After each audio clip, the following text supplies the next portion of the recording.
Now, our next speaker, he seems to me a very patient, cool person, but with one exception. If you say to him, hey, man, it's just a printer, then he'll probably freak out.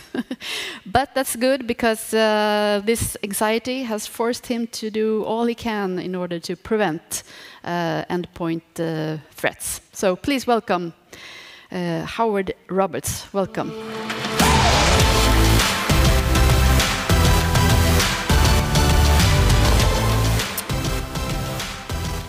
Good morning. Thank you very much for that. Yeah, I'm Howard Roberts. I work for HP in the office printer arena. I've worked in office printing all of my career. I actually started off working for a competitor of HP, writing printer drivers for WordPerfect 4.2 for electric typewriters connected to a serial interface. That shows how long I've been in this industry. And I've seen it grow from that into very, very large-scale IT deployments. But I believe that network printers are actually the founding member of the Internet of Things. Let's think about the Internet of Things. What do we think of a property of the Internet of Things? Something that we just plug into our network. It performs a function that we like. We forget about it. We never upgrade the firmware. The only time we notice it is when it goes wrong. Does that sound like a network printer to you? So I believe that the network printer is the Internet of Things, but it's also a forgotten part of the endpoint in your office. And I'm going to talk about how some of this might affect devices in your office, in customers that you work with. So let's look at the modern office, because pretty much everything I talk about is in networked printers or in modern offices. So the workplace has changed significantly over the last 10 years. Now, rather than our little grey cubicles, we've got these wide open shared spaces, lots of light, bean bags, touchdown areas. I think we've got Apple and Google and to thank for this kind of open environment, and it's now taken over the modern office space. We work from multiple locations. My territory that I work for HP is EMEA, Europe, Middle East and Africa, which is a long way from Manchester, where I live. I work where I am, hopefully through secure communications, but I work from many, many different places. Often we find that our customers are using their own devices, which mix the personal and the professional. If they don't like the device that their company supplies to them, they'll buy their own and link it to their company networks. And we also find that the massive growth of software such as Office 365 or cloud services, Google Apps, that kind of thing, the browser or web apps which are using the same technology to communicate as a browser is a productivity tool. So that's the way the office is working at the moment. But the more things change, the more things stay the same. So if we think about what other things we find in the office, we still find that sensitive data is stored on our endpoints. It's cached on the devices you use, whether it's a laptop or a mobile phone. We're still using traditional networked printers, push print, that is, file print, and it appears on the printer. We still find that in a lot of places. We're still finding customers using Windows 7 and XP. It's still out there. And any of you might remember the WannaCry virus or the ransomware. It hit XP and it actually severely affected the UK National Health Service, when in fact some hospitals and doctor surgeries were actually down to using paper and handwritten notes because their devices were encrypted from a patch that had been issued months and months earlier. And then we also find that many people are still using just the password for authentication, only single-factor authentication. So the more things change, the more things stay the same. You have to deal with that legacy. We're also finding that as our servers move out to the cloud and become virtualized and perform one single function, say you have a DNS server, you have a mail server, you have a database server. These servers become specialized, and therefore the attack surface of these is narrowed down through stateful and application-level firewalls. So the attack surface on servers is getting less. But as we access these services through our devices, our laptops and our mobile phones, the attack surface of those becomes greater. So we're finding that attacks on endpoint devices are growing. And that's because we know that the attackers are after our data. But to get our data, they need an identity. But to get an identity, they need to access the device. So they're starting at the bottom and working up. Which means that when you're choosing endpoint devices, you need to look at choosing a device is a security decision. So how secure is that device? Are we looking at regular firmware updates? Do we know the provenance of the components that come in that device that your manufacturer can tell you where they came from? We've all heard about these. I call it landfill Android, right? These cheapo Android devices knocked out by the hundreds of thousands in Chinese factories and never ever receive updates. But people say, well, cheap phone. Why not? Okay, no idea where they came from, what's in the software. So, let's talk about network printers. IT decision makers, when they purchase devices, often the buyers are not part of IT. They don't necessarily talk to IT or the security organization. One day they might be looking at office furniture, the next day they might be looking at a contract for managing the elevators in their building, next it's the landscaping, and then, oh, let's get some printers as well. Okay? And when we've done a survey, we talked to some of these IT decision makers. How concerned are you with your PCs? Oh yes, really concerned, 90%. Same for mobile and same for servers. And would anybody like to guess what that figure down at the bottom is? 11. Anything else? Any other guesses? No one wants to embarrass themselves. But 11 isn't bad. 18%. Little pessimistic, but 18%. They don't care. Because it's just a printer, right? So that's a problem. And let me tell you why it's a problem. So can you do me a favor? You can just take out your mobile phone and unlock it, okay? Everyone do that for me. Okay, and when it's open, can you just open your whatever messenger app, WhatsApp, Signal, whatever, okay? Right, now, can you give it to the person next to you? Okay. No. Of course not. How did that feel? Did you get a knot in your stomach? Now that's how I feel when I hear people say it's just a printer. Because it's not. Because of people like this guy. Any of you who've done any work might remember seeing this, Peter Kim. He wrote, well, this is the book that I've got the quote from, Hacker Playbook 2.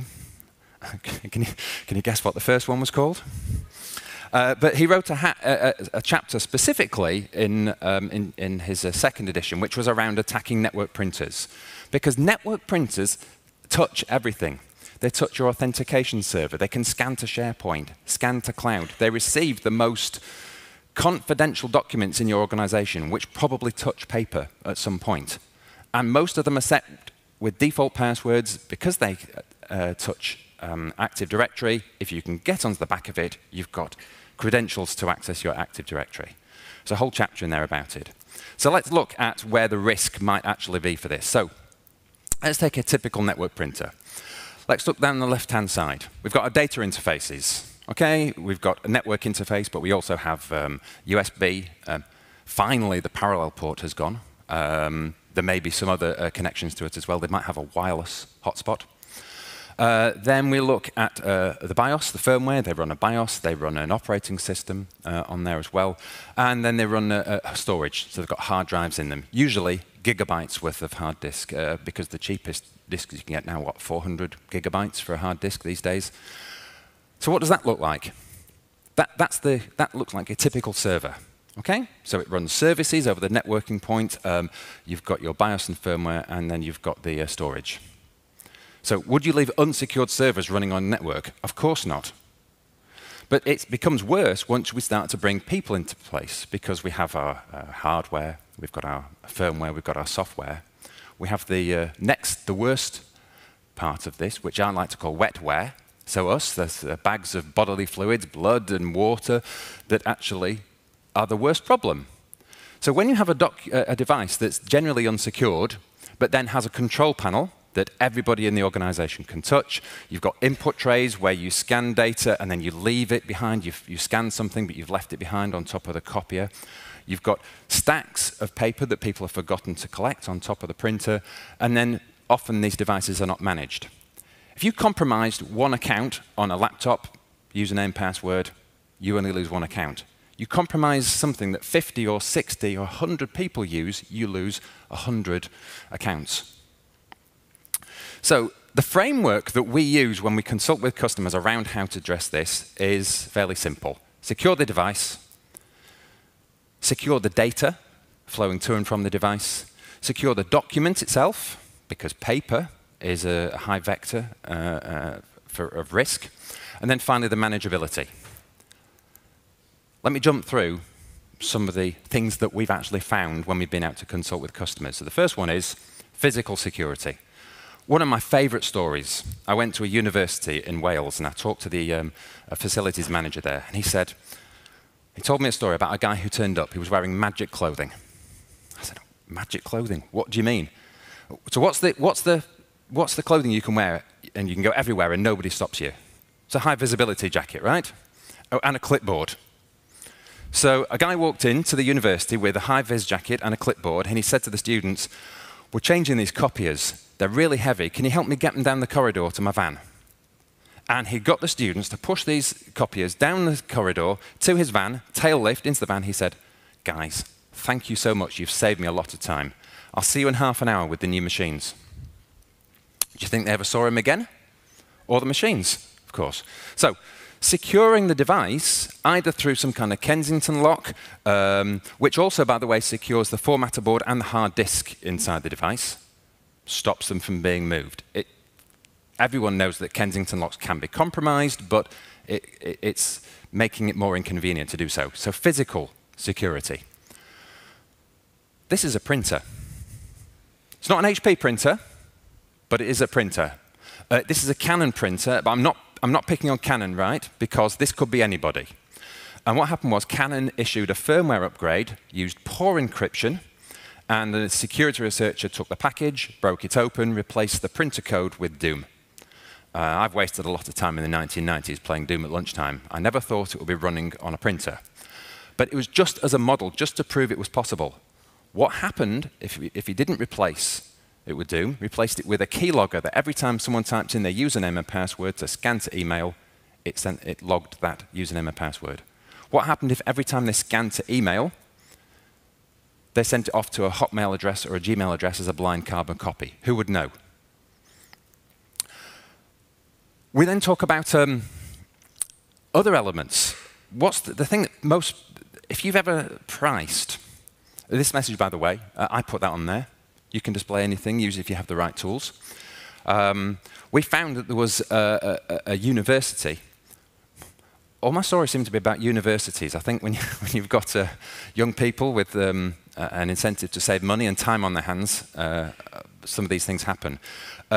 University was using way more toner cartridges than they thought they would. And they found that someone was pushing a message to the front panel. Someone being helpful said, oh, toner low, I'll order some new cartridges. They came to the device. A user who was pushing this said, I'll fit them, don't worry. Picked them up, cleared the message. Those cartridges were on eBay within 5 minutes. So do a search for a brand new, unopened HP toner cartridge because the device was unsecured. And then finally, you may not be able to see this at the back. This is also my final university story. On the hard disk, the machine was running really slowly. And they find that using a particular tool, they were able to read and write to the hard disk inside the machine, an unsecured machine. And it was gigabytes worth of movies and music that the students were actually sharing amongst the other on an unsecured device. An unsecured server running on your network they were using as a network-attached storage. When we see that organizations are attacked and their data is collected and then stuck on it, on a compromised server before it's exfiltrated, often that's been on a compromised Windows server. Who would have thought it would have been on an unsecured multifunction device on the network? All of these are extremely easy to fix. But most devices, only about 5% of printers we come across on a network are secured. So we talked about secure the device. Let's talk about secure the data flowing and to and from the device. This is the biggest leak of data from network printers. How many of you got networked printers, copiers, faxes, because fax is still a thing, in your offices, and right next to the print hub with the copier and the printers is the paper recycling bin? Yep. Because of this. People leave this documents. Now, often when we do security consulting, the first thing we do on the first day is nothing. And at the end of the day, we go around and we collect all the documents left on top of printers and show them to the IT security team and say, this is what your users are leaving on their devices. Business plans, salary statements, employees at lunchtime printing off mortgage application forms, medical insurance documents. Now, clearly there's some business problems there if you're printing off your business plans, but what about the impact of GDPR, of personal data being out in the open? So the easiest way to do this is to print a secure document. The most secure document is the one that you don't print. The next most secure document is the one that you print in front of you. And most of the time, people will print with a pin. Right? So you print, enter the pin, walk to the device, type your pin in. Now, try network trace. Pin printing is confidential. It is not secure. It is sent in plain text. And if you print to a file or you run Wireshark and then capture that, you'll see that in plain text. And what are the odds that that pin is the same one that people use for their ATM card or for their burglar alarm? Most people will use the same 2 or 3 pins on everything. So the way to get around that is to use an authenticated print, hopefully dual factor. So most capabilities now for a secure print job actually have something called pull print. You print and it's encrypted at source. It's encrypted at transit. The job sits in an encrypted database. You then walk to a device, authenticate, single or dual factor, up to you, and it's pulled in encrypted format and finally decrypted just as it hits the engine. That's known as pull print, rather than push print, because print is generally printed over port, TCP/IP port 9100 or even 515. LPD, line printer daemon, from Unix, from 50 years ago. Okay? So encryption of the job, which is either built into the printer driver or multi-factor authentication, stops the data leaks. Also, that saves you about 30% of the wasted prints. Most print jobs, 30% of print jobs are wasted.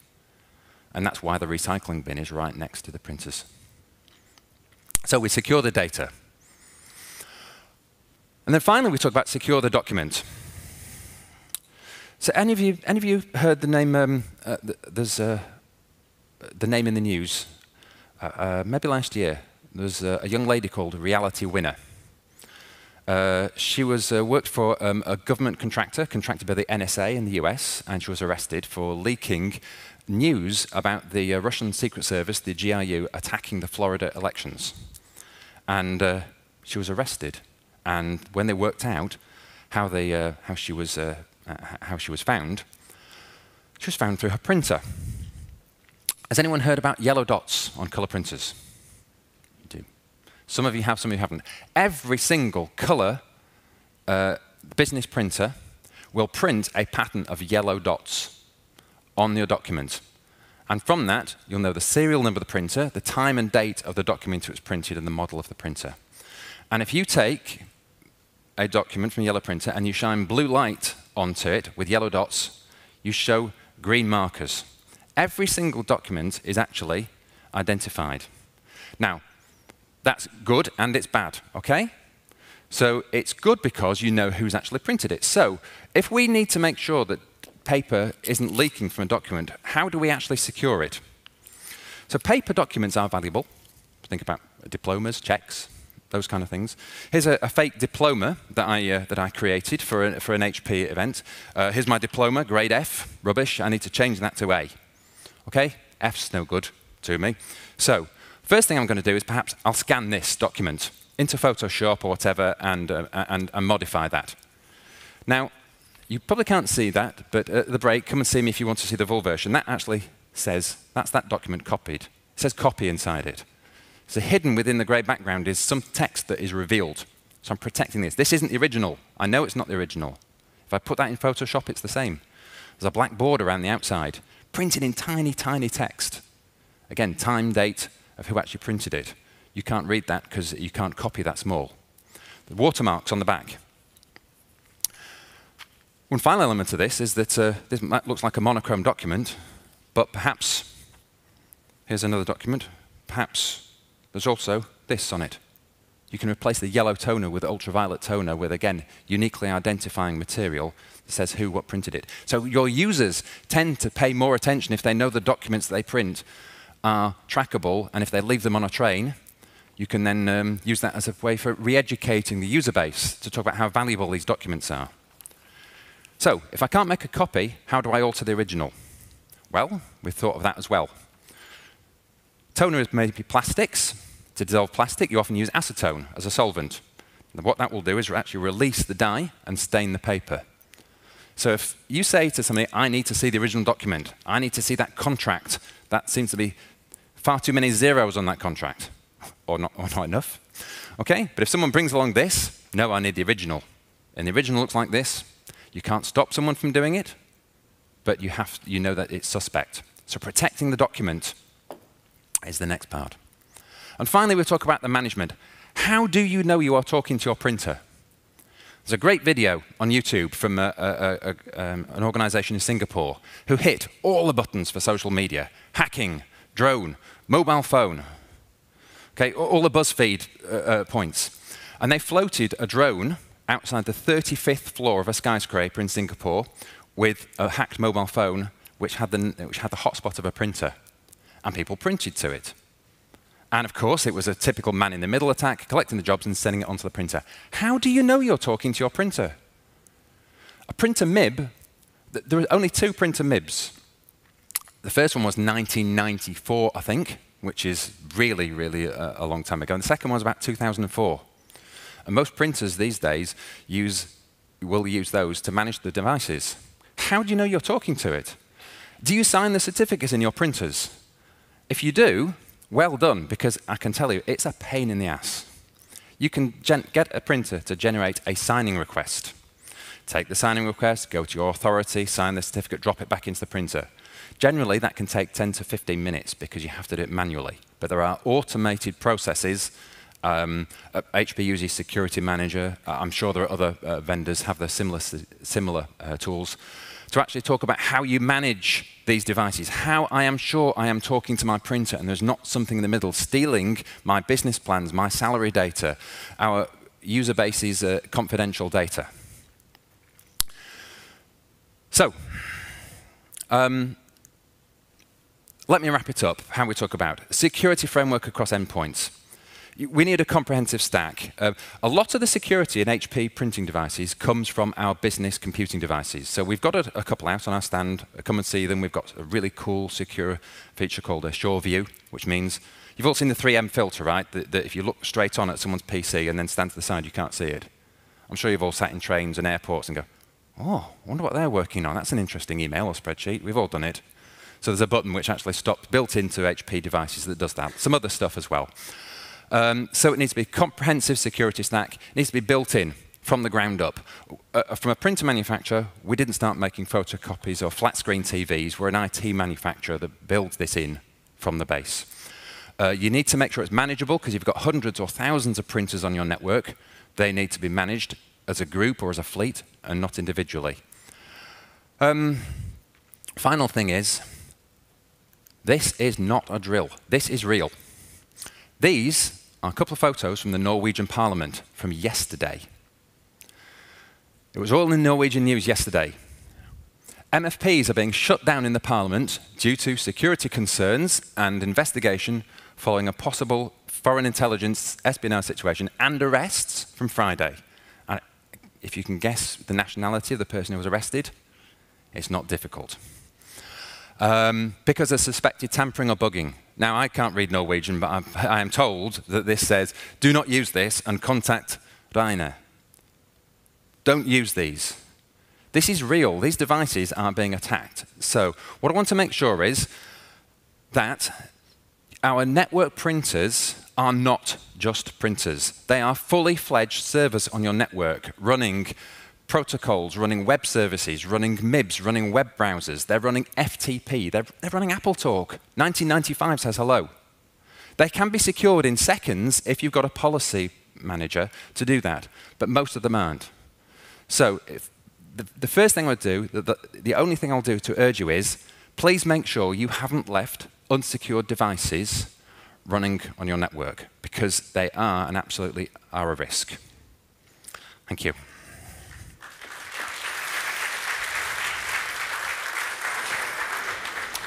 Thank you so much. So if I'm responsible for buying printers for a big company, what's the first and smartest question I should ask before? The first question you should ask is, why haven't I brought in my InfoSec team or my IT team to look at what I'm putting into an RFP? Okay. That's the most important thing. They must be attached to your network and have a policy pushed to them to secure them. I promise I will remember that. Thank you so much. Glad to hear it. My work here is done. Absolutely. Thank you very much. Thank you so much.